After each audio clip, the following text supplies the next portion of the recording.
Hello, and welcome to another Cloud Podcast, a podcast designed to bring you stories from the smartest minds in IT, operations, and business, and learn how they're using cloud technology to improve business and the customer experience. All right. Well, welcome to another Cloud Podcast. I'm so excited today. It's the end of the day for me, but not the end of the day for my two fellow guests here. Erin McDaniel, a VP Customer Success Leader based out of Southern California. Erin, so good to have you on. Thanks for joining us. Thanks so much. Thrilled to be here, Alex.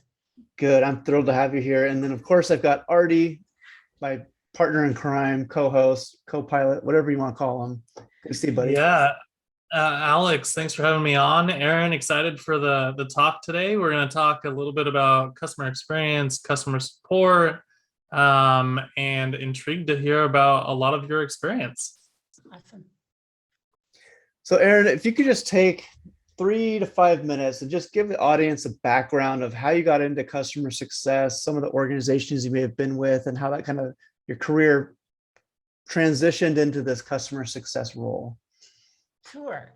I started really, many years ago as a customer, what would now be called a customer success manager. Back then, we just used the word account manager, right? Mm-hmm. So I had my own book of business. I was working for a tiny startup called Hitwise, an Australian startup.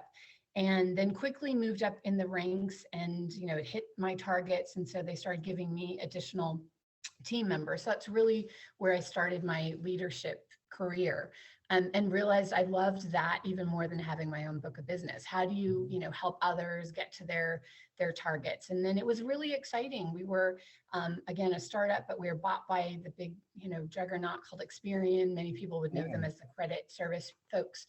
They bought us as one of their interactive kind of digital lines of business. And so I stayed there for 8 years. And by the time I kept moving up in the ranks, and by the time I left, I was running US renewals, also had an enterprise team, but really always loved having a target. I think of myself as a revenue leader. Give me a target, and then I love to figure out how to get there and work with teams to develop their talent. How do you create the processes, et cetera, to do so? And then I left, jumped off a cliff and wanted to just have a new challenge. So I went to a company called WGSN, another SaaS business in the retail space. So provided trend forecasting, really fabulous company, and they needed help turning around their business. They had a lot of churn.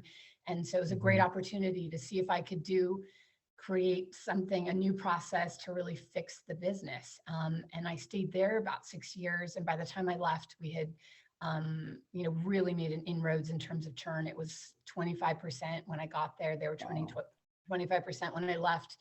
Our net retention or net retention was about 5%, 4 or 5% annually. So had really done a lot of work to create processes and health score and all the things you need to do.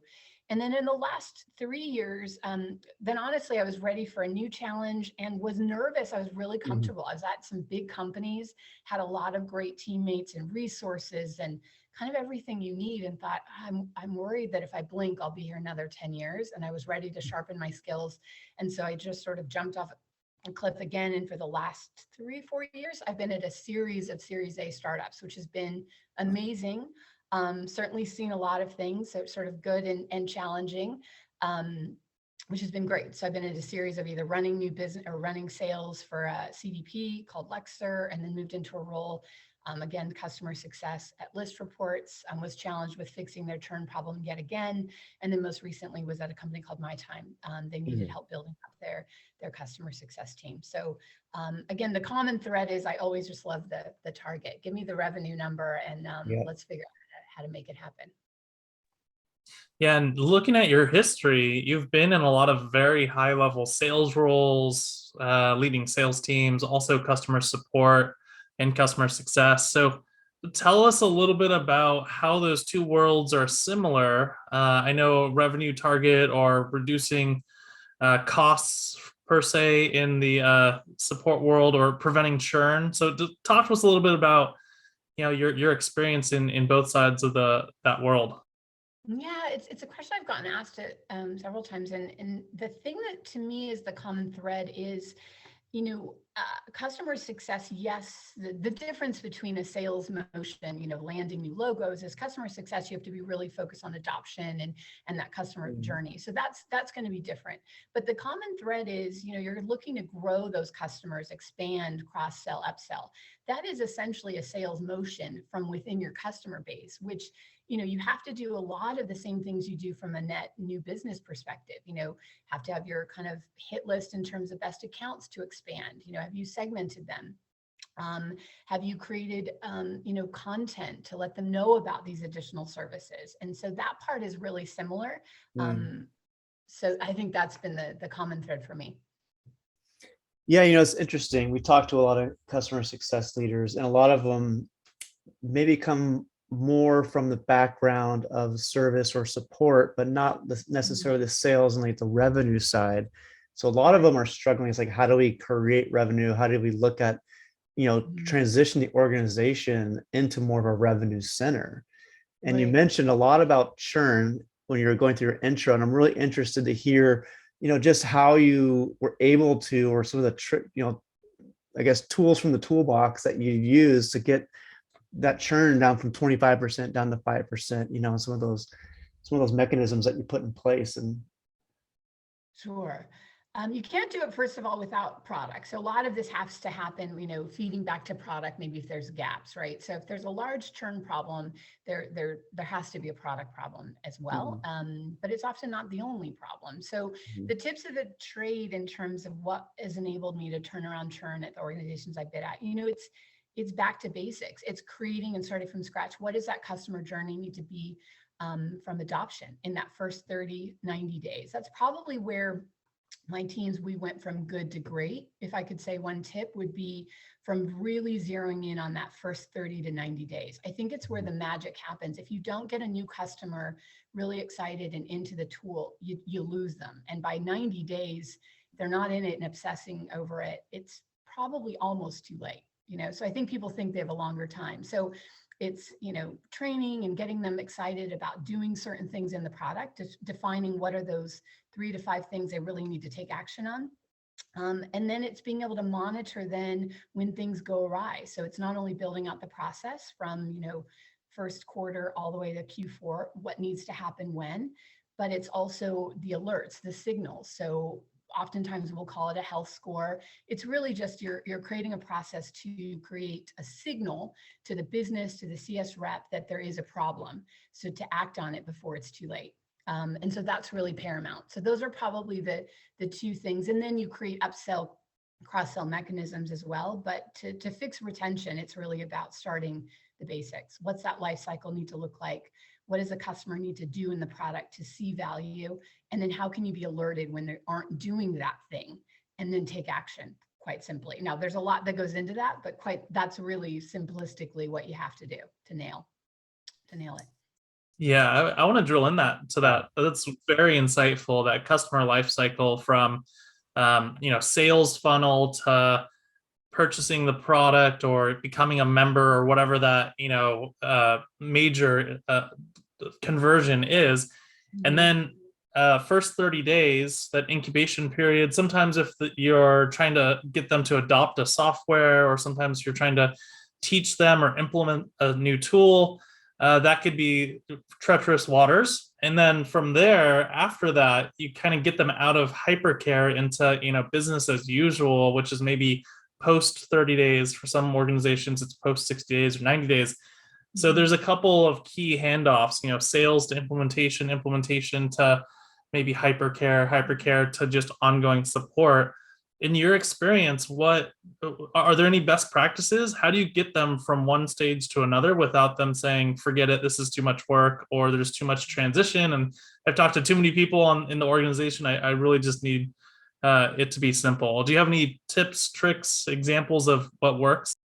Yeah, it's another good question. I think the sales transition to either implementation or CS or onboarding is the most delicate, it's the most crucial, and it's where most organizations probably struggle. You're right. I think quite simply where it most goes awry, when I start hearing that there are too many people at each point separately, I get nervous that it's almost impossible for that continuity to happen, right? So if sales is they close the account and then maybe aren't on the call, a kickoff call with the customer or with implementation in CS, you lose so much knowledge in that handover. So I think the more you can create, at least you don't want everyone on every meeting, but one set accounts being transitioned over, having good documentation, of course, the why they bought, but more importantly, like in the swim lanes of what the product's aimed to do. I've seen plenty of transition forms that, they bought because they needed our service. And you feel like, no, that's not going to do it here. Like, what problems did they buy it to solve? And then the implementation team needs to hear that. What are the things that need to get set up and the APIs, et cetera. And then making sure that CS knows where those wins that have to come from sales, the things that they need to see in the product to see value. So getting them all on one call with the customer, so the customer has to say it once, or the salesperson kind of recaps, this is why you bought, I think is really essential. That's typically where there's too many baton handovers, and it just, by nature of too many people involved, the customer feels inevitably like they're repeating themselves, which is where it's not good at all. Yeah, that absolutely a challenge, right? Because you're trying to do the best job for the client and you're trying to make all these things happen, but at the end of the day, it can be frustrating to a client to have all these, the broken record, right? So it's just like in regular support, you call in, you have to repeat the answer that you gave to the last person over and over again. Like, just don't you have a CRM? Like, look up my information.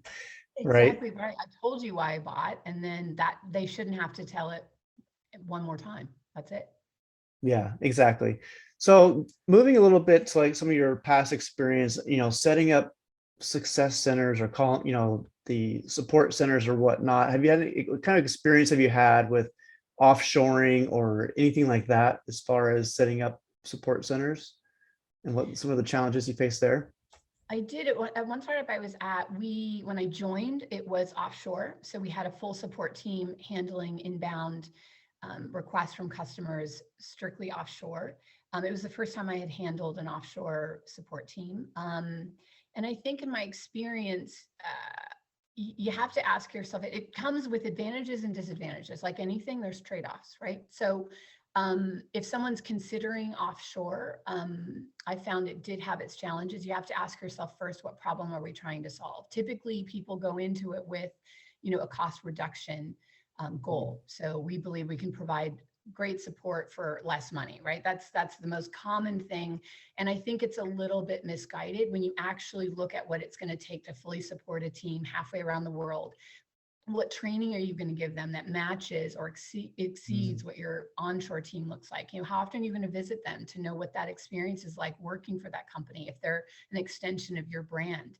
And if you bake that in, I think you might find the cost differential not as vast as you might initially think. So I think sometimes it's apples to oranges. On some level, it's a lot cheaper. Well, when you actually look at what it's going to take to train them on institutional knowledge or industry knowledge. I'll give you an example. When this offshore company, it was a real estate type of product. So it's highly regulated. We were serving agents and loan officers and highly localized. So if you're talking to an agent in Texas, it's very different from a real estate agent in California. And the expectation was this team offshore was going to take calls with customers, which I thought was just really unfair until you really train them on how does a real estate transaction happen? What are the rules in terms of what they can do and what they can't do? And so we sort of set them up not for success. So we ended up bringing it back onshore for that reason. It was just a little bit too tricky. I think it can be useful, however, if you're trying to extend your hours of support, whether it's 7 days a week, off hours, supporting the son. I think that's where there are some real benefits to flex and add people to your team. Yeah. I'm going to pivot a little bit because you said something that's amazing earlier about health score. And a lot of the people that we have on our podcast, it's that gold at the end of the rainbow. Like they know it's there, but they can never get to it because health score is just so hard to do, and it has to be customized uniquely to your business. So talk to us a little bit about health score or customer lifetime value score, any of those types of metrics, any insight on how to do it right, or have you done it right, or you're still trying to figure it out yourself? So give us some insight around health score. Sure. And I've had both good and less good experiences. So I'll share. I think the real challenge with health score, first and foremost, so there's two ways you can go about it, right? You can create your own, like build it yourself, or there's plenty of companies in the space that you can, buy it off the shelf, if you will, and implement it. The first time I had, we actually, at a company I was at, we contracted with an outside company to bring in their health score. We got so excited. I created a whole new process around how in Salesforce, we're going to have these bells and whistles to alert us of a red account. You can imagine, I'm just thinking this is the end all be all. And then, we start get going and there's not a tight enough correlation, frankly. I was getting too many false positives and too many false negatives. So it was alerting us that this account's in trouble. They'd end up renewing and vice versa. So pretty quickly, my team just started feeling like, Erin, there's all this focus on the reds, but they're actually not in bad shape. So what's happened is we started just not trusting it collectively, and it kind of then got shelved. So I have had a bad experience with health scores outside companies. I know that they've probably made great inroads, so I'm not, saying anything disparaging against that industry. I think if you go outside, just do a test, give them a sample of renewals, and see how well they do in terms of predicting whether or not they would have renewed or turned accounts. And then in other cases, I've had a lot of success creating my own, and by me, I mean working with the data scientist team I was lucky enough to partner with. So we just quite simply worked backwards. So if you're considering creating one, you might be at a Series A startup, you don't have the ability to go outside. It can be expensive to add a health score and you've got to do it yourself. Start really small and just look at the data. Meaning take your renewals and take your non-renewals in two buckets and just look at some patterns of usage and keep it simple. So that would be my biggest advice, Artie, is that, keep it simple, is that you can tend to make it too complex, the score. So look at things like what you'll start to see as an example, and we did it ourselves, is there were certain, 75%, when I was at WGSN, roughly 75% of users were active in a given month. That was a great indication. So most of the users, we started to see that pattern roughly. And then if they did 5 things out of, let's say the product did 12, but 5 things really were where they saw the most value. And if a customer was in doing those 5 things or experiencing those parts of the product, that was a really good sign. So then we worked backwards. We would just be alerted if clients weren't doing that, if they hadn't, maybe usage wasn't at 75%. They weren't doing the 5 things. And then we would create tasks for the CS team to get them to prompt and say, hey, customer, notice you haven't taken advantage of this, or can we get more users? We had an open seat model at the time. So can we get more users set up? So I think just don't overcomplicate it if you're doing it yourself. And if you are going outside, ask tough questions and ask to see correlation and test the heck out of it before you implement, because implementation can be really taxing and it's gotta pass the sniff test. I always it's gotta be close enough. Nothing's perfect. If it's not, you won't use it. That's the fear. That's what happens. I love that. Those are great examples. And I've only heard success out of these kind of health score tools in the way that you're describing it. What are the things that we can indicate that show that they're going towards a churn or towards, leaving? And how can we prevent that? So that's probably the best way to do it. And yeah, the out of the box, out of the, off the shelf, you can get close to it, but it's really just going to output like a colored flag or like a percentile. And it's not going to give you those leading indicators of, oh, if they just do these 3 other things, they're probably going to stay another 3 months or 4 months or 5 months. So that's great insight. Yeah. And just like you said at the beginning, where it's, if you have a good product, that's like one of the first things, right? And that's where I think your experience in the startup world, I'm sure you've seen a lot of that, because the product producers, the makers, the programmers, they think their product's perfect when they roll something out in the SaaS world. How could a customer understand that this doesn't work the way that it should be? Or they get very arrogant about it and no, the customer's wrong, not us. So how has it been just in the startup world, and coming from corporate side to the startup world, kind of getting people to understand there's a different way to do things, or there's a more, a different way of producing the health scores and producing these metrics that you're chasing after?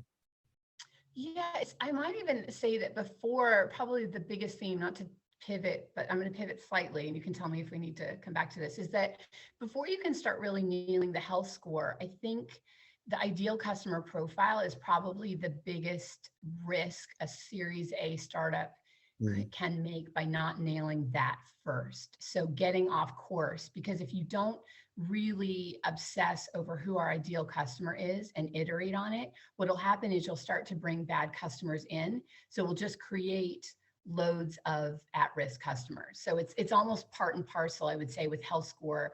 If anyone listening is a Series A startup and you aren't obsessing over like weekly looking at your ideal customer profile, iterating on who that is, changing, etc., do it immediately. I think it's really, really important, and the hardest thing I've seen for Series A folks to get right. Do you think that it's mainly the startup world, or even like, the SaaS world, that they're more vulnerable if they don't have a great ICP, or do you think it's universal even for the big companies that you've worked for?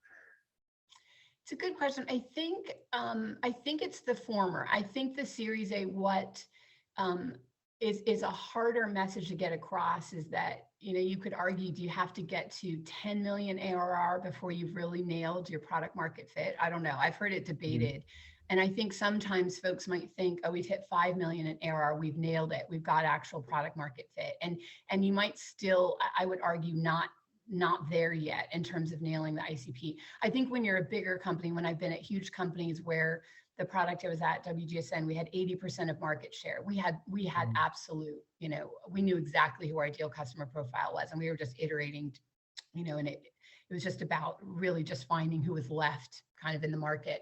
But for Series A startups, it's the hardest thing, right? And to be really honest with yourselves week in and week out and say, what are we hearing from prospects and customers? And we feeding that back to the entire exec team to really hone in on who that ideal customer profile is. It's essential. And it's hard because you're distracted by all the fires you're putting out and the excitement. And, I think it's probably my biggest tip, I would say, is just obsess over the ideal customer profile and be willing to change your mind and iterate on it. So I'm going to pivot just slightly with this question, but it kind of dovetails a little bit on, CRM management and collecting of information, publishing it in a place where agents can see it, CSMs can look through and see all the details, who they talk to, how many times they email, call, are they in the product, those types of things. Are there other technology tools that are really important for CSMs or even just the customer success team as a whole to be using? Or is technology not necessarily super relevant and important, and it's better to just pick up the phone and have the relationship, or answer the email and or answer the chat or whatever it is, or just communicate with the customer? Talk to us a little bit about technology. How does it play a role in the customer success world? What's good, what's bad, and we'll go from there. I think it's absolutely important. I think it's having a real moment, which I hope is not just a moment in the CS world. So I just was looking at briefly job descriptions, and I'm starting to see more and more customer success ops role. You might have just seen an operations role 2 or 3 years ago, or sales ops, right? So now it's getting it's the attention it deserves. It's crucial. Back before it was a thing, I counted very much on an ops team that might have been a shared resource, but they helped run. They would own Salesforce for us, would help implement, would help segment data, would help. I've used Marketo. There's loads of tools, whether it's your sales loft that you're bringing in to enable you to track kind of emails going out, create cadences, text campaigns, all of that is crucial. It's crucial. I think that would be a really big area too for any CS leader, that to keep an eye on, kind of keep a pulse on this space, because it's changing quickly. I've jumped on a ton of demos recently just because I felt like I knew there was a lot happening, and it's exciting to see the new tools that are coming out specific to CS that are a lot in the ops space, like how to, the dream state is where, through a usage trigger, can an email go out to say, dear customer, you haven't logged in, for maybe a lower touch customer. An enterprise, you probably always pick up the phone, but for someone that you more of a self-service model, I think the ops tools are getting there really quickly to enable to deliver the right message at the right time. So I think it's paramount. Does that answer it, Marty? Oh yeah, absolutely. My other question is, and this kind of dovetails on that, where do you see the future of technology for customer success? 3, 4, 10 years from now, is there some technology that's just going to blow us out of the water that's just going to help the team perform at a higher level, or is it kind of capped out technology wise? I'm sure it's not capped out. I think the innovation will continue to happen. I think things will just get better. I think for me, what's really crucial is just full integration. So any tools you bolt on, do they work within your CRM? If not, I start to get really nervous. Like, oh gosh, am I just creating more work for the CS team? So I think if fully integrated, the new tools will just be, seamless working within your CRM. I think for the near term, this isn't future state, but I think, again, being able to be really sophisticated with segmenting customers and sending them the right message or getting them back into the product really, really in a slick way will only get better.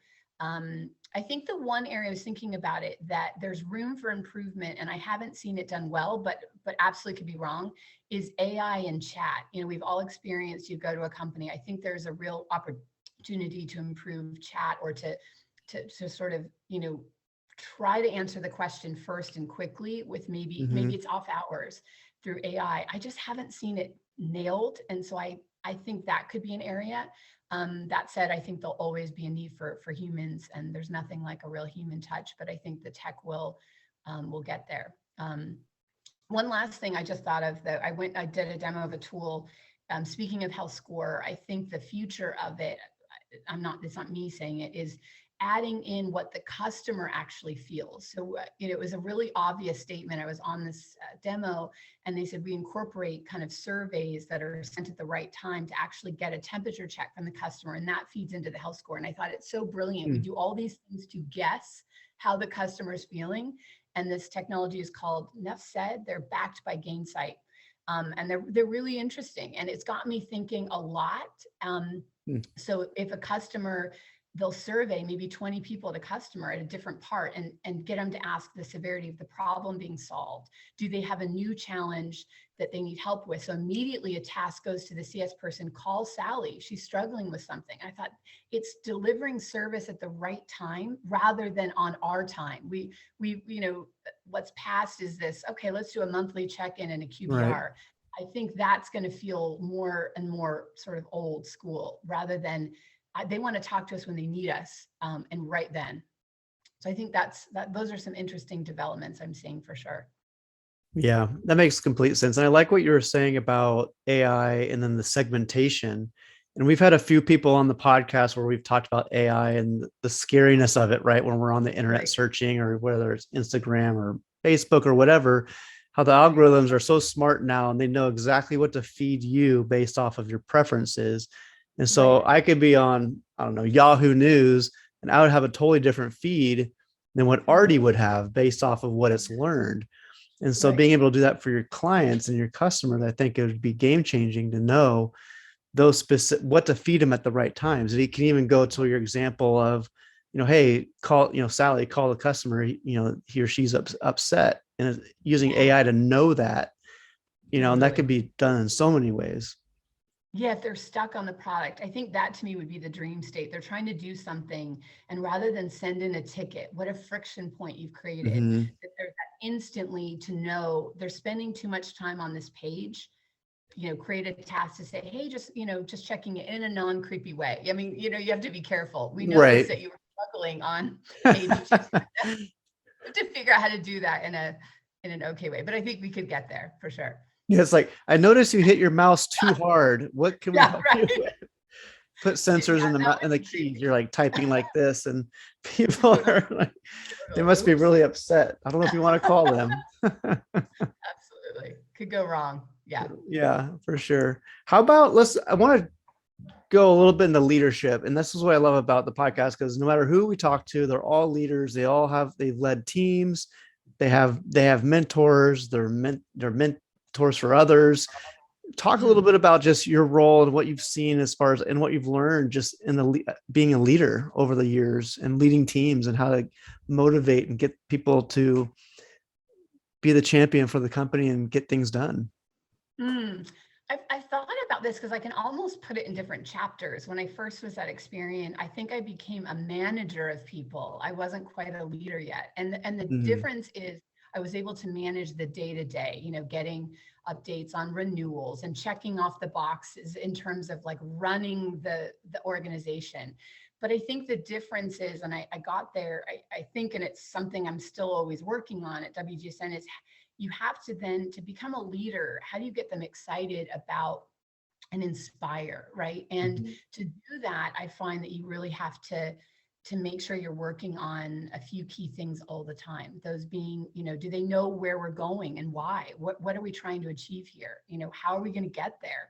How are we doing? And then reward success. And so it's something I'm always asking myself, what part am I not nailing right now? Maybe we need to call out more wins. Are they unclear around the change in strategy, why this makes sense? And then be honest about, hey, we had a rough month. So I think that for me is the shift from being a manager to a leader. And it's a constant process. So I think about those ingredients all the time, and you're never done, and you've never nailed it. I don't think, you know, I'm always working on some aspect of it. Yeah, it's always something to grow, right? It's a moving target. Just keeps getting, as you get better, the target keeps going further out. So I think that's great, and I love like just hearing from leaders, even, you know, managers, and just seeing how they've progressed and the stories they have and whatnot. Are there any stories that you have as far as like maybe where you were mentored by somebody in your career, or, you know, or a good story where you've helped mentor somebody else that you can draw upon? I had two examples. I was lucky enough at Experian, I was given a mentor. It was really great. I was part of this kind of developing, you know, future leaders of Experian. And I had a really amazing mentor, and he really helped me understand how to build a career, and how to, you know, your network, and how really to understand, you know, how to get promoted, frankly. I mean, it sounds more transactional than I mean it to be, but how to understand how to band yourself. What happens is you'll have a group of people that you'll want to work with time and time again, and that will be so crucial in your career. So he was invaluable to me. And then kind of unofficially, he would never know this, but the CEO of, when I was at Essential, a gentleman by the name of Duncan Painter, spent a decent amount of time with me about the years, and everything I learned about SaaS, I really learned from him. You know, he would say things like, you know, the most dangerous thing, Erin, you'll ever do is bring in new customers into the business. So are you really watching those first year cohorts? Like, he could see trends in the data that I hadn't quite seen yet. So I learned a lot around how to look at data, how to predict problems. And as a result, we were able to forecast problems 9 months, 12 months out. We were not reactionary because of all the processes and data kind of analytics that he taught me, frankly. So he was a tremendous mentor in terms of how to look at a SaaS organization, and how to really build processes and understand when trouble's around the corner. It's probably the most important thing, because then you have time to fix it. Yeah. Yeah, that's what you want. You don't want to be reactionary. No, it's too late. Yeah. If you're worried about the month you're in, it's way too late. Yeah. Yeah, especially if you're focusing on the you know, first year cohort. Now you have such a longer runway than trying to tackle maybe a 4-year cohort, and they're starting to churn out. Maybe they're looking to move on. Maybe they don't use the product as much anymore. So using the new people as your kind of runway is a great idea. Focus on them first, because they're the fresh pair of eyes. They're gonna tell you what they think. They haven't really been brand ambassadors yet. They haven't bought in, drank the Kool-Aid, for lack of a better term, and they won't tell you just all the good stuff and the fluffy stuff. They'll tell you all the bad stuff too. So that's a great example. 100%. Focus on those guys. If you can get them renewing at a high rate, you're nearly there. It's a big important area to focus on. Yeah. Well, we're running out of time, but we always like to ask our guests kind of a final question, a little bit more fun. We're all consumers of products, and you know, we're customers of brands. Probably everyone on this show has been a customer of Amazon, which is a great example of good customer service, if not great customer service. So Erin, tell us a little bit about the last time, or maybe a time that you can remember that you had a great experience with a brand, and what was that great experience? What made it great? Was it something that was bad that turned to great, or did they start on the right foot and it was great from the beginning? I think, and this might not meet the exact definition, but a company that I think continues to really kill it is Peloton. So I've been a big fan during the pandemic, like many people. I actually ordered not the Peloton bike, just a cheaper bike, but use the Peloton app to do workouts. Oh, nice. And I think what they do well is nothing's gone wrong. So it's not that I haven't had a great experience. So that's maybe not the perfect example, Artie, but I think they do such an amazing job delivering the right content when I want. I'll get a prompt, hey, have you checked out this new Pilates class? And I always think, no, I haven't. And they just seem to get it right. I hear from them in just the right amount. And they provide a tremendous service. And I'm a huge proponent. I'm always talking about Peloton. Oh, you're not using the app? It's amazing. So I think they're an example of just getting it right, because nothing's gone wrong. But so maybe not the perfect example, Artie, but one I'm obsessed. I think that's a great example. I've got a similar Peloton story. It was right when COVID started. And I guess it was that Saturday in March where everything was shutting down, that Friday. Right. And we were driving back from Lake Tahoe, and I was like, we're going to be in for like this shutdown. Like, let's order a Peloton. So we ordered one like just in time, because it still took 6 weeks to get to us, but we were ahead of the curve when it came to ordering our Peloton. And you're right though, because I get the messages on the, reminders and stuff, but it's never felt overdone. You're right. The timing is like impeccable. And it's like they just know exactly when to reach out. I think it's a great example.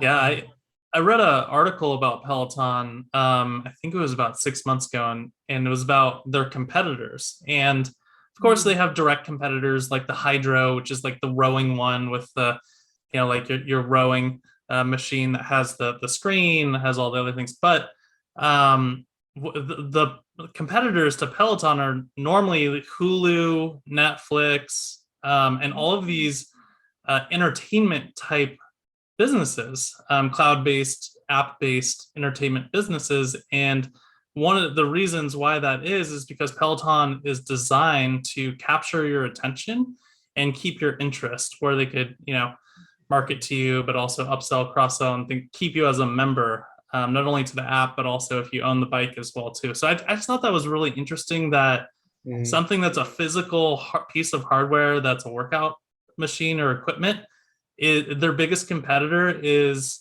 other things to take away your attention. So just interesting how the world has changed and how products are no longer physical versus physical. Now it's physical versus digital, and digital versus physical as well.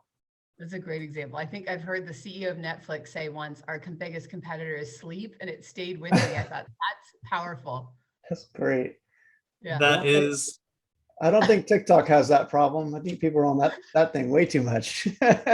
They've already solved the plan. Yeah, exactly. Erin, it's been so much fun having you on, and thank you so much for joining us and spending the time and just diving into your experience. I love hearing all the stuff you had to say. So thank you so much for joining us. Thank you so much. It was a pleasure. And Artie, thank you for co-hosting this with me too, buddy. Oh, of course. Pleasure as always. Erin, thank you for joining. Thank you for all the insight. I learned some things today about HealthScore that I didn't know, and great examples of what to do with HealthScore. So I absolutely loved it. Let's stay in contact, and hopefully we'll do another episode and we'll talk a little bit more about what your next adventure is. Awesome. Thank you. Thanks so much. Well, that wraps up the show for today. Thanks for joining, and don't forget to join us next week as we bring another guest in to talk about the trends around cloud contact center and customer experience. Also, you can find us at adleradvisors.com, LinkedIn, or your favorite podcast platform. We'll see you next week on another Cloud Podcast.